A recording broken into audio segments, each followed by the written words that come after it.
Hi guys, how are you all doing? आजको video चाहिँ नेपालीमा बनाउँदैछु त म। धेरैजनाले मलाई सोध्ने गर्नुहुन्छ कि how you identify yourself भनेर होइन, a boy or a girl भनेर।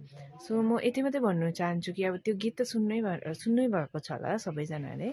फुलको आँखामा फुलै संसार, काँडाको आँखामा काँडै संसार भन्नुको तात्पर्य चाहिँ तपाईँले जुन नजरले मलाई हेर्नुहुन्छ म त्यस्तै नै हो भनेको नि खालि।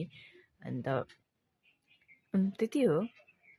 खालि म्याटर गर्छ कि the only thing that matters is कि तिमीले आफूलाई कसरी हेर्छ भनेर, अन्त तिमी कति खुसी छौ छैन। अन्त for me I am the most handsome beautiful soul human in this world, and I am very much happy also.